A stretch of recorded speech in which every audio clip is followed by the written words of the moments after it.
My name is Abel Dempsey, and I live in Virginia Beach for the past 6 years. I'm originally from Ethiopia, a small town called Asala, which is about 175 kilometers off of the capital city.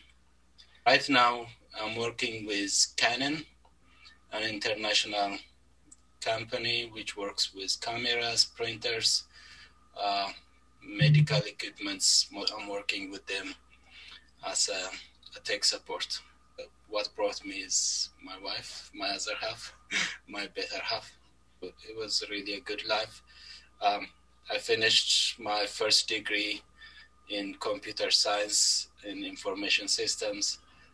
Then, before I came here, I was working for about 6 years as a tech support in different places. I worked for the Ethiopian Ministry of Education, then for an international NGO. And my last job was in my hometown, working as a tech support for international NGO. That's where I met my wife, which is from here, from Virginia Beach. I really love cooking, and I brought my Ethiopian cooking style, and a lot of people enjoy that here. It would have been a good life, but as any African country could agree, there's always some issue when the government changes, and my hometown is not really in a good place right now. So probably I would have been moved to a different city. I was thinking living in Dubai because my brother lives in Dubai and he really likes it.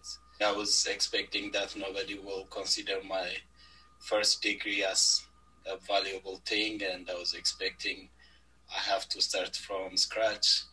That didn't happen. My job right now is directly involved with what I was trained with. Then I'm also in school, and they did accept my papers from back home, so it turned out better. You have to have an open mind, especially from Africa, where you might only have your people or your groups, and when you come to a country where it's super diverse, you need to have an open mind. You need to be ready to learn. That's the second thing. Be ready to learn any language, any culture. Then the third thing is make sure to keep your values. For example, back home in Ethiopia, when an elder comes home, you have to stand up and greet them. The coffee ceremony. Coffee is not a beverage in Ethiopia. It's a way of life. Consider it as if, like, when you are in America, when you go to a black barber shop, consider it like that. That's where you get your information. That's where you get your education. That's where you go when you are happy, when you're sad. So that's how coffee ceremony is in Ethiopia. My mom, my wife, she's been the rock because I have her here, and she knows what Ethiopia is. She knows the culture, and she's from here, so it was an easy transfer for me because she knows what I'm missing. She knows when my holidays are. She knows what probably I should learn here and what I should know. We've never been colonized by anybody. It's not because of a lack of try from the Western. Portuguese tried, England tried, then, as everybody knows, Italy tried more than once. And all those times we survived, we defeated any aggression, and we stayed uncolonized. You will see all the culture that an African should have because it was not mixed with any Western culture.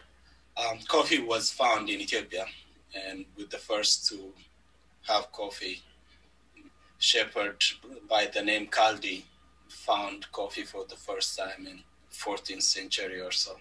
Menelik really proud of being a black person, and He called himself all the time the Black Man, and every time there's a Western invasion, he defeated most of the Western invasions.